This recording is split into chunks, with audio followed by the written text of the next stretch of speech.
The lithium card is a very thin portable charger that will juice up your Android or iPhone device without the need to carry around bulky power banks. It's even thin enough to fit inside your wallet. Click on the screen or the link below for more info.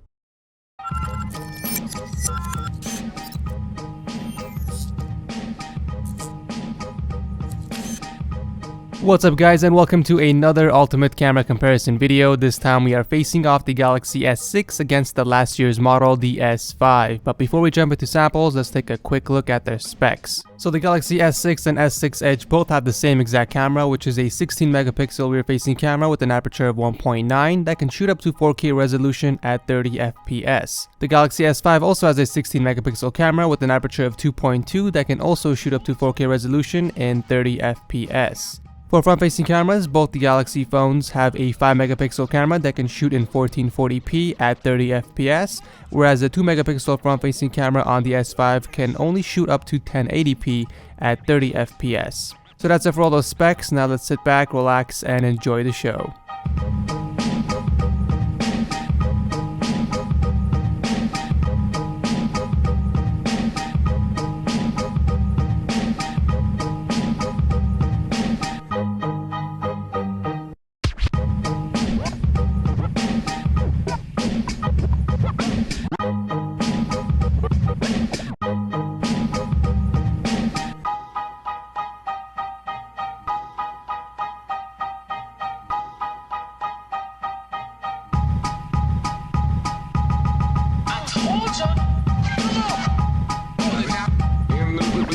Get on it. Done. It's start time.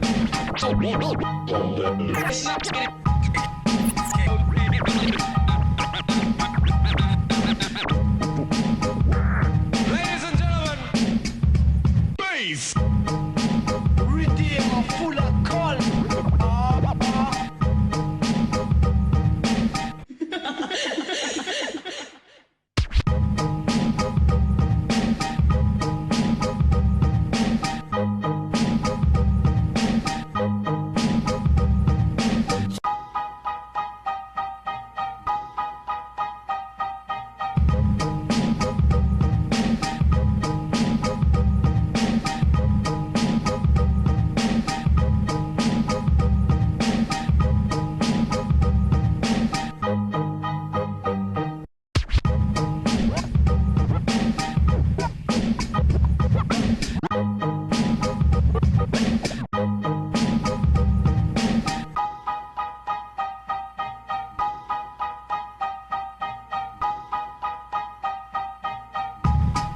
The continuous autofocusing on the Galaxy S6 is really fast, as you can see here, and it quickly detects the object and focuses within milliseconds.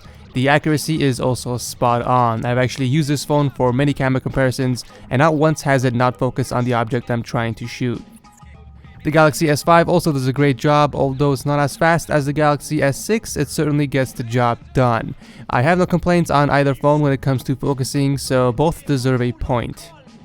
For daylight 4K video, both phones deliver exceptional 4K footage. The Galaxy S5 is more towards the warmer side, and the Galaxy S6 has more sharper footage and a wider field of view, giving it that cinematic look. Once again, I'm going to give the point to both phones for 4K video. I really have nothing bad to say about either one of them. Moving to low-light video is where the Galaxy S6 takes the lead. The footage is more clear on the Galaxy S6 thanks to its 1.9 aperture lens, and even though the footage is more sharper on the Galaxy S5, the S6 takes the point for clarity.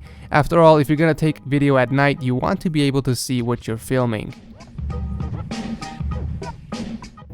What is up you guys, it's Ed from TechSource, and this is basically the stabilization and microphone test between the two phones on the screen. There will be an audio icon somewhere on the screen, and that will basically tell you which phone's audio is being used. Both the phones are strapped onto one device to ensure a very accurate stabilization reading, and they're also being filmed in 1080p to make sure that optical image stabilization is enabled if that feature is available on the phones. For microphone quality, the S6 takes the point mainly because of how crisp the audio is compared to the S5. If you go back and listen to it carefully, you can hear that the S5 has a lot more white noise. For stabilization, the obvious point goes to the S6, by far the best stabilization I have seen in any smartphone camera so far. If the Galaxy S5 had optical image stabilization like the S6, it might have stood a chance. Moving to daylight pictures, once again both phones do a fantastic job, although this time the Galaxy S6 has warmer colors whereas the S5 tends to be a bit on the cooler side. Both do an amazing job capturing detail, the sharpness in both pics are amazing no doubt. However, the S6 takes the point because it has more truer to life colors and because of its excellent dynamic range shots compared to the Galaxy S5. The front facing camera is also a lot better on the S6. My red shirt isn't as red as it appears on the S5. The S6 actually has the accurate color. Moving indoors and away from the sun, the S6 captures more detail once again. You can especially tell by looking at the PS4 trackpad. You can see the texture on that, whereas you can't really see any of that on the S5. Another good example is looking at the texture on this red cup, so the S6 takes the point for low light pictures. When it comes to flash, I think they both are pretty much equal, both do a great job capturing the object, but also suffer when it comes to taking pictures of white objects, so I guess both deserve a point for flash pics. So the final verdict, I think that the Galaxy S5 still does a pretty good job for being last year's model.